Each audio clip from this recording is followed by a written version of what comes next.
Oi, sejam todos bem-vindos ao canal Amor, Luz e Espiritualidade. Eu sou Lúcia Diniz. Não me ative aqui a falar sobre o que está escrito na Bíblia, como eles foram convocados, como eles foram chamados. Porque isso todo mundo quase que já conhece, porque está na Bíblia. Então eu quis mostrar outras informações sobre eles que também são importantes. E a Bíblia não fala, né? Porque ocorreu depois dela ser escrita. Então aqui eu vou relatar justamente essa outra parte da vida dos discípulos. Essa parte desafiadora de seguir pelo mundo anunciando e contando sobre a história de Jesus Cristo. São Pedro. São porque quase todos se tornaram santos, né? André foi quem apresentou Jesus a Pedro. E esse encontro transformou a vida do seu irmão para sempre.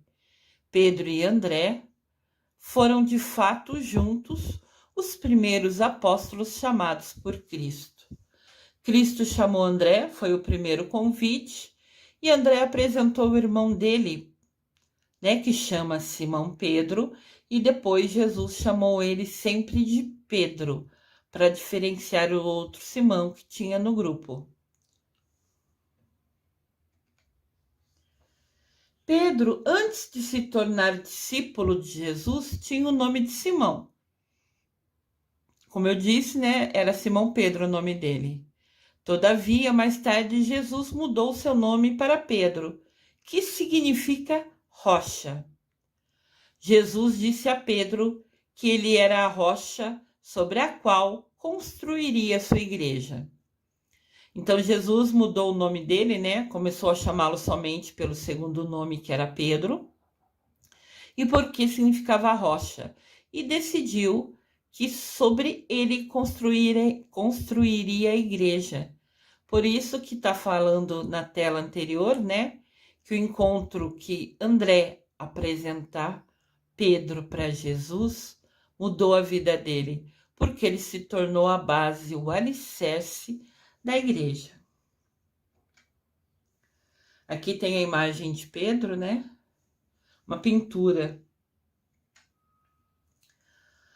A morte de Pedro também foi por crucificação. Mas ele pediu para que não fosse crucificado na mesma posição que seu mestre, na mesma posição que Jesus Cristo, pois ele era indigno de morrer exatamente como Jesus morreu. Então, Pedro foi crucificado de cabeça para baixo. Entendam que a gente acredita, né, e a gente realmente vivencia dias desafiadores na nossa vida hoje, mas nada se compara a todas as perseguições que esses discípulos, né, sofreram anunciando um Deus, um Jesus Cristo. Porque normalmente nessa época o mais importante era sempre o rei, o imperador, alguém que governava a região. E chegar em qualquer lugar do mundo falando que Jesus Cristo é o nosso rei, que Jesus Cristo deu a vida para nos salvar, para perdão dos nossos pecados, houve uma resistência incrível. E quase todos, na verdade, todos foram perseguidos, mas quase todos foi realmente, morreu, assassinado, vamos falar assim, né? Morto pela sua causa, morto por defender Jesus. Pedro nunca recebeu uma educação formal, assim, nunca foi à escola ou aos lugares, às pessoas que ensinavam. E a sua única língua que ele falava era o aramaico. Suas histórias podem ser encontradas na Bíblia, no Novo Testamento. Ele é conhecido também como o Santo das Chuvas. O seu dia é 29 de junho. São Pedro, a gente brinca, né, que é quem tem a chave do céu, e principalmente para os agricultores, para as pessoas que vivem, né, em plantações, né, mas em lugares rurais, acreditam que rezando para São Pedro vai fazer com que chova. E às vezes as plantações deles dependem que chova para elas crescerem, ficarem fortes, darem frutos. Então, ele é muito consagrado, ele é muito pedido, valorizado e respeitado, justamente, mais ainda, né, por essas pessoas, né, de plantadores, de plantações, pedindo sempre pelas chuvas. Então, São Pedro, o apóstolo de Cristo, é comemorado dia 29 de junho.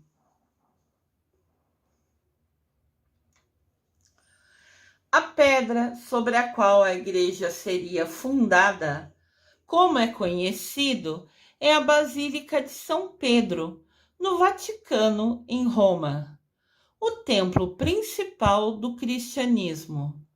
A basílica foi construída sobre o que a tradição cristã identifica como sendo o local do sepultamento de São Pedro. O apóstolo teria sofrido martírio sobre o imperador Nero. Então, se atentem, né? O André foi morto porque falava de Jesus pelo imperador Nero. E Pedro também sofreu martírio e foi crucificado pelo imperador Nero. Então era quem regia nesse momento no local que os irmãos anunciavam Jesus Cristo. E os restos mortais, os ossos de Pedro, né, o apóstolo de Jesus, se encontram embaixo de onde foi construído a igreja de São Pedro, né, que é no Vaticano, lá em Roma. O atual templo foi construído a partir de 1506, sob o pontificado do Júlio II, do Papa Júlio II, e durou décadas. O túmulo do primeiro Papa também está localizado nas grutas do Vaticano, né? O Vaticano tem vários túneis subterrâneos embaixo dele, que eles são chamados de grutas, né? E é onde são enterradas as pessoas que são importantes. São Pedro está enterrado ali e também o primeiro Papa, né? Os ossos dele se encontram ali. Essa aqui é a imagem do Vaticano, né? Acredito que todos já viram na televisão, em algum lugar, em alguma imagem. É um local lindo, né? E é assim, o local onde mora o Papa. Eu desejo amor e luz a todos.